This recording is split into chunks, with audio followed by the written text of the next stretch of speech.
What if everything you've been taught about the birth of Jesus was only half the story? What if the nativity scene you've celebrated every December, the baby in the manger, the Virgin Mother, the guiding star, wasn't just a historical event from 2,000 years ago, but a living blueprint meant to transform your life right now today? For most of us, Christmas has become a beautiful tradition.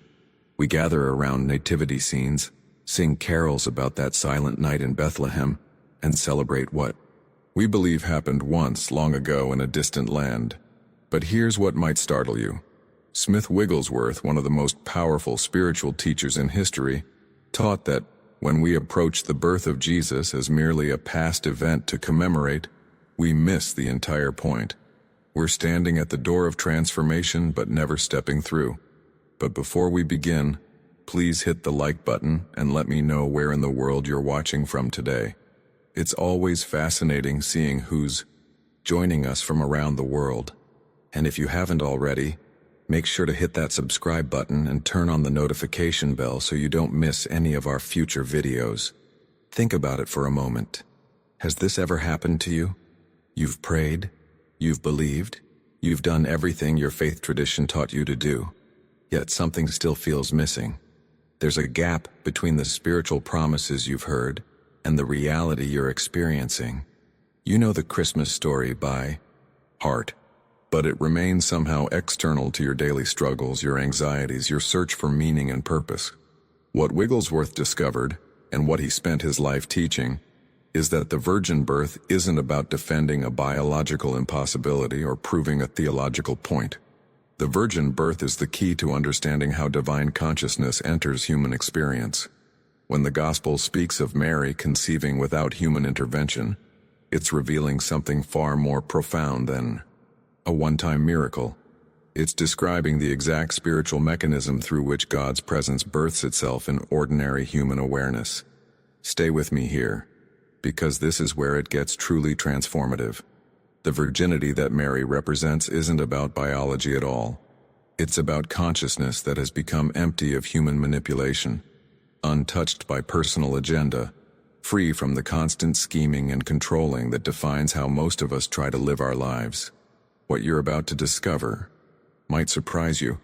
This same virginal consciousness, this same receptive, surrendered state, is what allows Christ to be born not just in Mary 2,000 years ago, but in you, right now.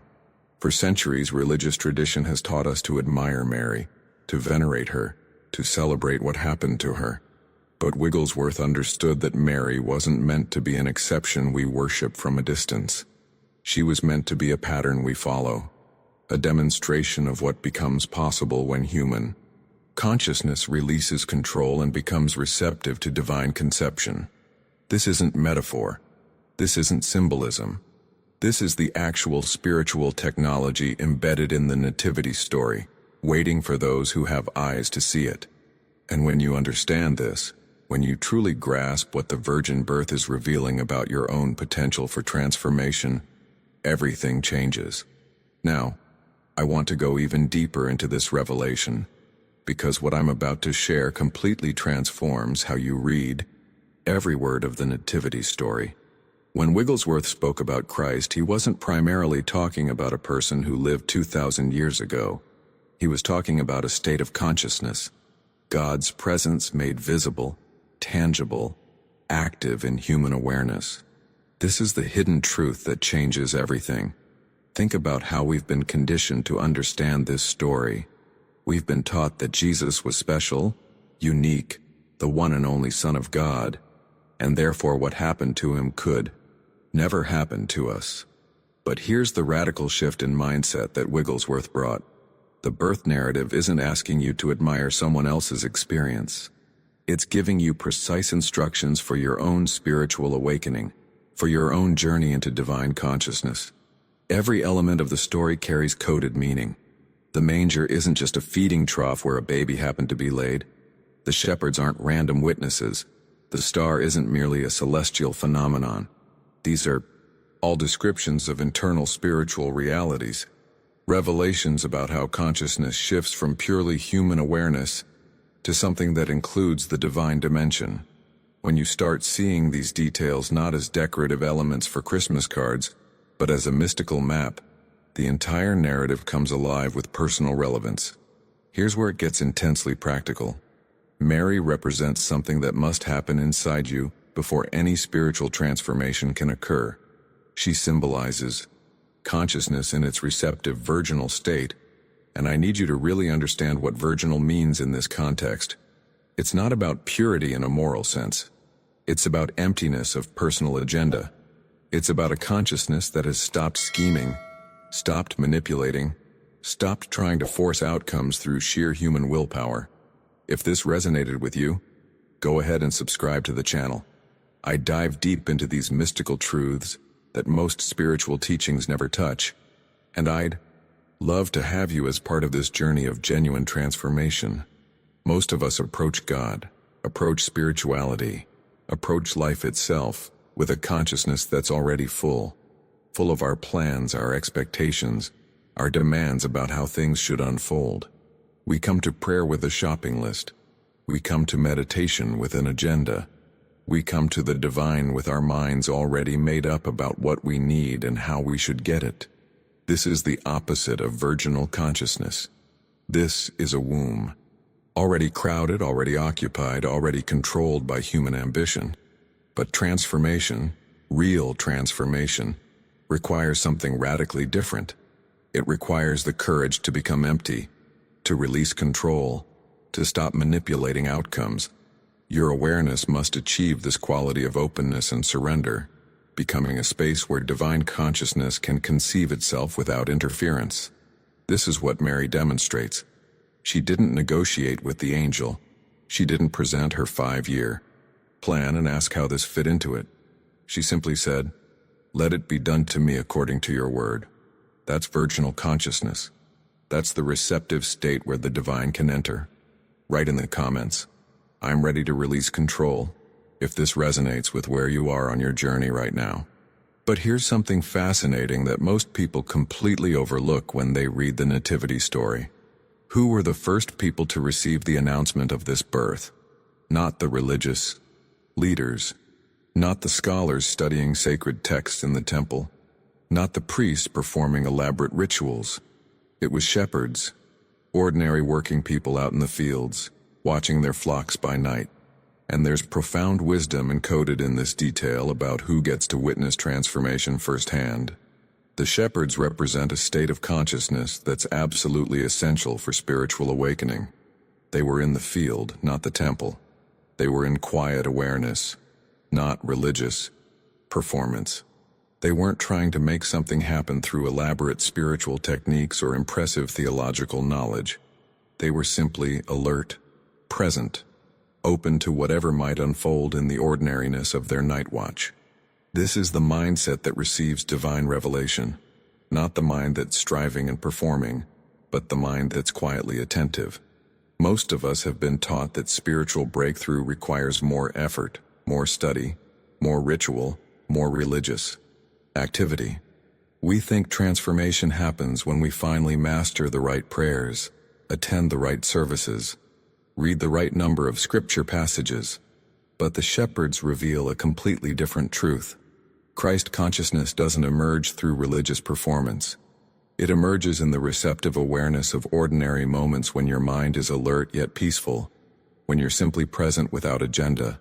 This brings us to one of the most powerful symbols in the entire story, and it's something we often rush past without understanding its deeper impact on our spiritual journey. Mary and Joseph found no room in the inn. On the surface, this seems like an unfortunate logistical problem, a minor difficulty in the story's setting.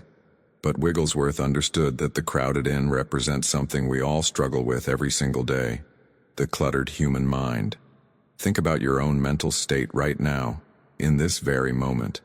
How many thoughts are competing for attention? How many worries about tomorrow, regrets about yesterday, plans that need managing, problems that need solving, decisions that need making? The average human mind is like that inn, completely full, every room occupied, no space available for anything new. We're crowded with concerns, packed with plans, overflowing with constant mental activity. And here's the revelation that changes everything. Christ consciousness cannot be born in that crowded mental space. It's not that God is withholding something from you. It's that there's simply no room for the divine to enter when your awareness is already stuffed full of human reasoning and relentless control. The birth requires what the story shows us, the humble stable of a quiet, surrendered mind. The stable wasn't glamorous. It wasn't prestigious. It wasn't what anyone would have chosen as the ideal location for such a momentous event. But it had one essential quality that the inn lacked. It had space. It was empty.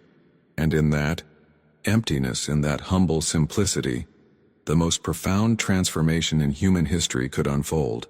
Your mind needs to become that stable, not through adding more spiritual practices or accumulating more knowledge, but through releasing the grip of constant mental noise and creating space for something beyond human understanding to emerge.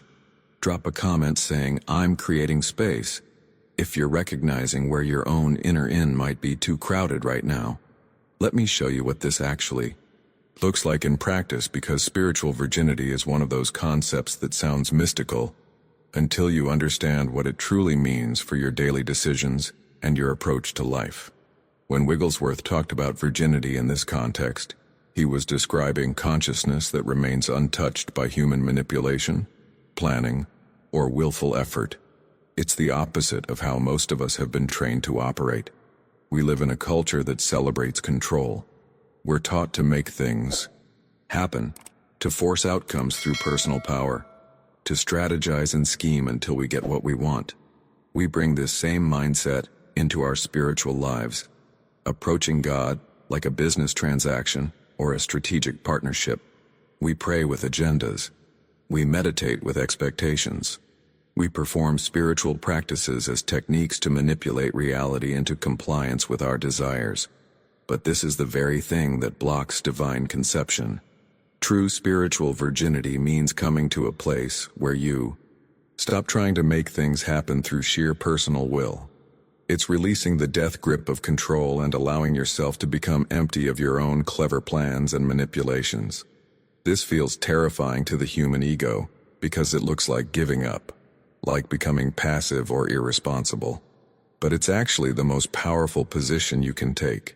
This emptiness, this spiritual virginity, becomes the womb where divine consciousness can conceive itself without human interference constantly getting in the way. Here's the paradox that takes most people years to understand.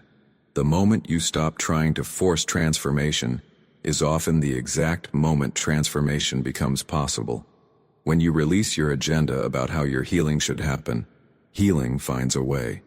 When you stop manipulating circumstances to create the outcome you've decided is necessary, better outcomes you couldn't have imagined begin to emerge. This isn't passivity. It's profound trust in a wisdom that surpasses human calculation. And this brings us to another element of the story that reveals how you navigate this journey of transformation. The wise men followed a star, not a map, not directions from religious authorities, not a systematic plan they devised through careful study. They followed an inner light, a guiding presence that pulled them towards something they couldn't fully explain or justify through logic alone. Wigglesworth understood that the star represents your own spiritual intuition, that inner knowing that operates beyond rational thought. True spiritual guidance never comes solely from external authorities telling you what to believe or religious institutions dictating your path. It comes from that subtle inner compass, that quiet certainty that draws you toward truth even when everyone around you thinks you're making a mistake, even when you cannot logically defend your decisions. How many times have you felt that pull, that inner knowing, but ignored it because it didn't make sense to your rational mind? How often have you dismissed your spiritual intuition because it contradicted what the authorities in your life were telling you? The wise men teach us something crucial. Following the inner star requires courage to trust what you know in ways that transcend intellectual understanding. It requires willingness to look foolish, to journey into unknown territory guided only by that subtle light of divine knowing that shines within your own consciousness. Comment below. I'm following my inner star, if you've ever felt that inexplicable pull toward a truth you couldn't rationally defend. What I'm about to share is the difference between religion and transformation, between believing a story and experiencing a reality. And this is where so many people get stuck for decades, sitting in churches, reading scriptures, celebrating traditions, yet never quite touching the actual power they're seeking. Here's the truth that Wigglesworth spent his life demonstrating. Jesus' birth must happen in you, not just be believed by you. This isn't a small distinction. This is everything. You can believe the Christmas story with absolute conviction.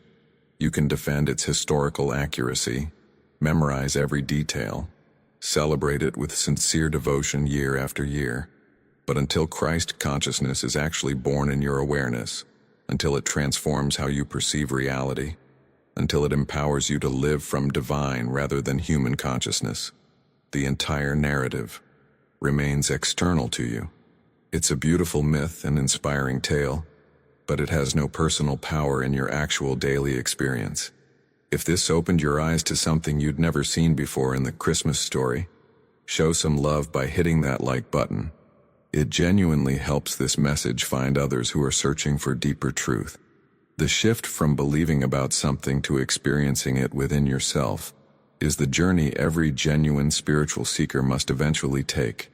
It's the difference between admiring light from a distance and becoming a source of light yourself. And this journey begins the moment you understand that everything the Nativity story describes is meant to unfold in the landscape of your own consciousness right now, not just in Bethlehem 2,000 years ago. So how does this birth actually happen? What does it look like in practical terms when you move from external belief to internal experience? Wigglesworth was clear about this. Practicing inner virginity, that receptive, surrendered state we've been exploring, requires a fundamental shift in how you approach each day, each decision, each moment of your waking life. Most of us start our mornings with our minds already racing. Before our feet hit the floor, we're compiling mental lists of problems to solve, battles to fight, obstacles to overcome. We approach our day like a military campaign that needs to be strategically planned and forcefully executed. We bring this same energy to our spiritual practice. Here's my list of prayer requests. Here's what I need God to do for me today. Here's how I think things should unfold. Every bit of this is human consciousness trying to control outcomes through willpower and manipulation. But what if you began your day completely differently? What if, instead of launching immediately into planning and scheming mode, you started with complete receptivity? No prayers asking for things. No affirmations trying to program reality. No mental rehearsal of how you'll handle anticipated challenges. Just quiet openness like Mary's womb before conception. Empty, available, trusting. This requires a radical departure from how you've been conditioned to operate. You stop trying to conceive your day through frantic human planning. You stop approaching life as something you must force into submission through personal effort. Instead, you become still. You become receptive. You create space for divine consciousness to emerge and guide you from within, rather than constantly imposing your agenda from without. The impact of this shift cannot be overstated. When you release the compulsion to control everything, when you stop operating from pure human reasoning and calculation, you create the conditions for something extraordinary to be born in your awareness. Ideas come that you didn't think up. Solutions appear that bypass all your clever strategizing. A quality of peace settles into your experience that has nothing to do with external circumstances being perfectly arranged. Write "I'm practicing receptivity" in the comments if you're willing to start your tomorrow differently than you started today. There's another layer to this that completely transforms how you experience difficulties and challenges in your life. It's a practice Wigglesworth taught called impersonalization, and when you understand it, you stop being a victim of circumstances and start becoming a witness to transformation. Here's what this means in real terms. Most of us take everything that happens to us personally. When problems arise, we immediately interpret them as evidence that something is wrong with us, that we're being punished, that we've failed spiritually somehow. You face financial pressure and think, I must not have enough faith. You experience health challenges and assume, God is displeased with me. You encounter relationship conflict and conclude, I'm spiritually defective. This personalization of challenges creates an enormous emotional burden that actually blocks the very transformation you're seeking. But what if your difficulties aren't personal at all? What if they're simply the natural state of human consciousness, operating without the Christ birth within? This isn't minimizing your struggles or dismissing your pain. It's recognizing that challenges are how awareness functions when it's still running purely on human resources, human understanding, human power. When you stop making problems personal, when you stop seeing them as evidence of your unworthiness or spiritual inadequacy, something remarkable happens. You achieve a kind of detachment that paradoxically creates deeper receptivity. This detachment isn't cold or uncaring. It's the freedom to observe what's happening without the crushing weight of personal shame or self-condemnation. It's recognizing that the anxiety you feel, the fear that grips you, the confusion that overwhelms you, these aren't signs of your failure. They're simply the default setting of consciousness that hasn't yet experienced divine birth. And in that recognition, in that release from taking everything personally, you create space for something beyond human understanding to emerge and transform your situation from the inside out. This brings us directly to how you cultivate the inner environment where this birth can occur, and it requires completely reversing how most people approach prayer and spiritual practice. Think about your own prayer life for a moment. What does it typically look like? If you're honest, most prayer involves you speaking to God, making requests, stating needs, listing problems that need solving, asking for interventions in specific situations. It's humanity broadcasting demands and expectations upward, hoping for divine response. But Wigglesworth understood that the consciousness that actually births Christ operates in the opposite direction. It's not you speaking to God. It's God speaking to you. It's not you telling the divine what you need. It's the divine revealing what you cannot see on your own. This requires a completely different approach to meditation and prayer, one based on silent receptivity rather than vocal petition. Real meditation, the kind that creates space for divine conception, means sitting in silence and listening for the still small voice of divine intelligence, rather than filling every moment with your own words and thoughts and requests. This feels strange at first, maybe even wasteful. Your mind wants to be productive, to use prayer time efficiently by getting through your entire list of concerns. But that very productivity mindset is what keeps your consciousness crowded, unable to receive what wants to be born. When you sit in genuine silence, when you resist the urge to fill the space with your agenda, when you simply listen with your whole being, divine ideas begin conceiving themselves in the quiet womb of your awareness. These aren't thoughts you manufactured, or strategies you cleverly devised. They're revelations that emerge from a source beyond your personal intellect. Type, I'm learning to listen below if you're recognizing how much of your spiritual practice has been speaking instead of receiving. There's a profound shift that happens when you move from petition to recognition, and it's one of the most powerful secrets Wigglesworth ever taught. Instead of approaching your circumstances with prayers that essentially say, God, please change this situation, because it's not what I want, you begin practicing recognition of the divine presence already operating within that very situation. This sounds subtle, but the impact on your consciousness is absolutely massive. Recognition is the spiritual equivalent of Mary's response when the angel announced what would happen to her. She didn't negotiate. She didn't present counter-proposals. She didn't ask for the circumstances to be different. She simply said, let it be done unto me according to your word. That's the posture of recognition, acknowledging divine presence and activity, Even when your human eyes can't see how this could possibly work out. Even when logic screams that your situation is impossible. When you practice recognition instead of petition, you shift from a consciousness of lack and need to a consciousness of divine presence. You stop approaching God as a beggar desperate for help and start resting as someone in whom Christ can actually be conceived. This isn't about denying real problems or pretending difficulties don't exist. It's about recognizing a greater reality operating beneath the surface of what your physical senses report.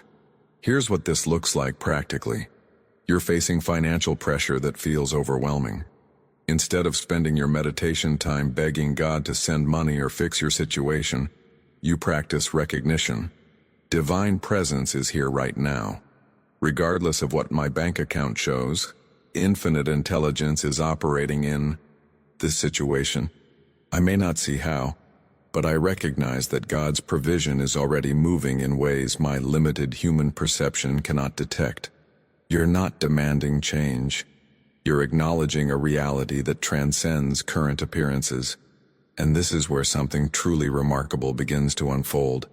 Something that catches most people completely by surprise when they first experience it. When divine consciousness starts to be conceived in your awareness through these practices of receptivity, listening, and recognition, the first thing that changes is not your circumstances. It's your perception.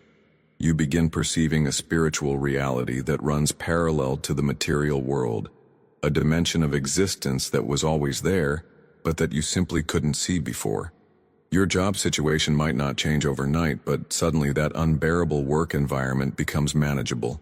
The tasks are the same, the people are the same, but your experience of it all shifts because you're perceiving from a different level of consciousness. That relationship that seemed completely hopeless begins revealing new possibilities you couldn't see when you were viewing it through purely human eyes. The financial pressure that used to generate panic now somehow generates creative solutions, unexpected opportunities, ideas you never would have thought of when operating from fear and control. This is living from divine consciousness rather than human consciousness alone.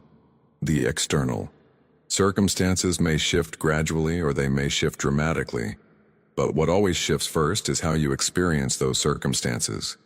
You gain access to a quality of peace, wisdom, and creative problem-solving that simply wasn't available when you were operating purely from human resources. Comment: my perception is shifting if you're beginning to see your challenges through different eyes than you did even a week ago. But here's where many people stumble on this journey, and I want to be completely honest with you about what to expect.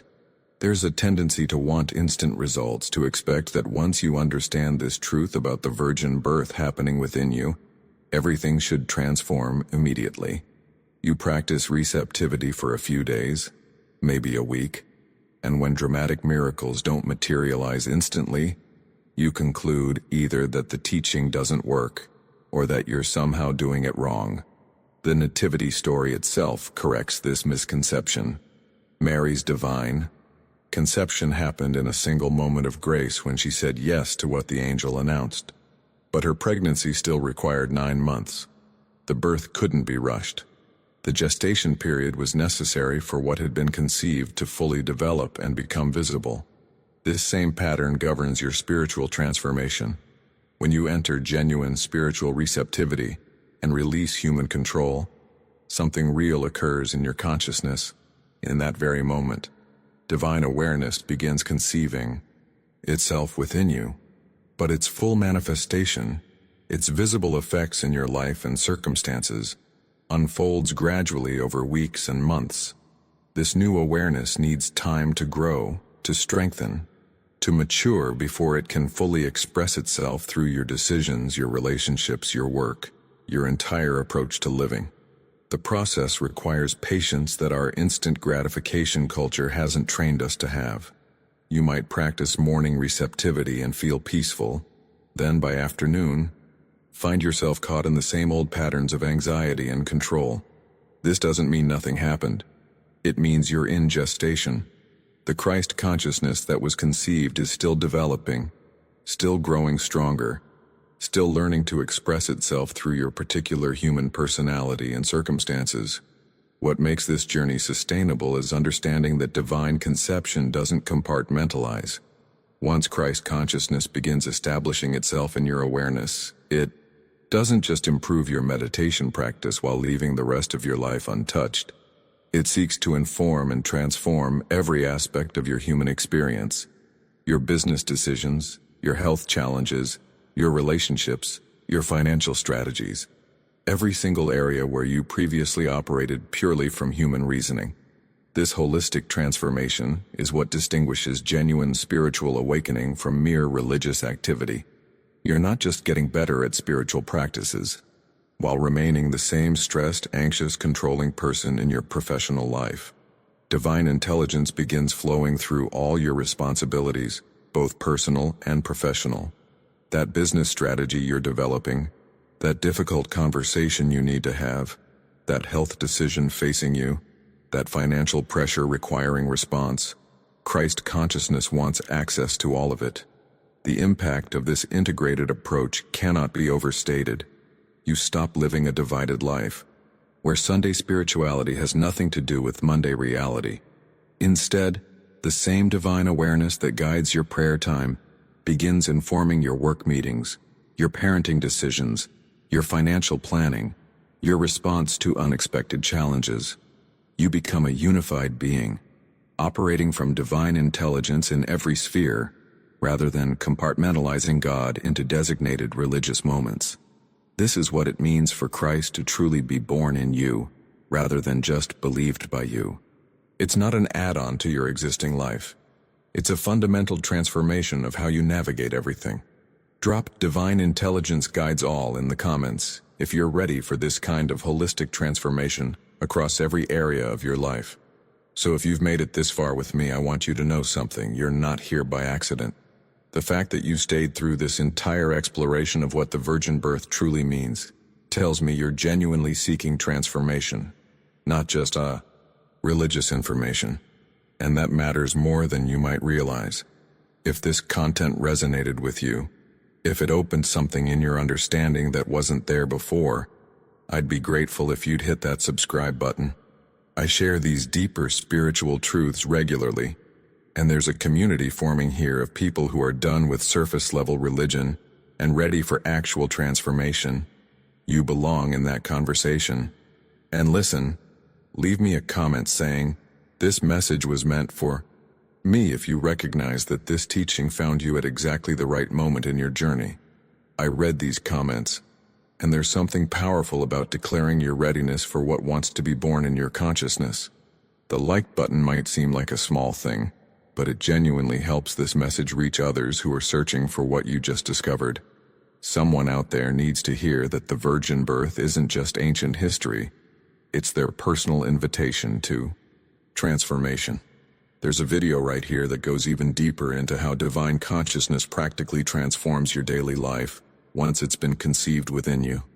Click and continue with me over there, because what we've explored today is just the beginning of what becomes possible when Christ is truly born in you.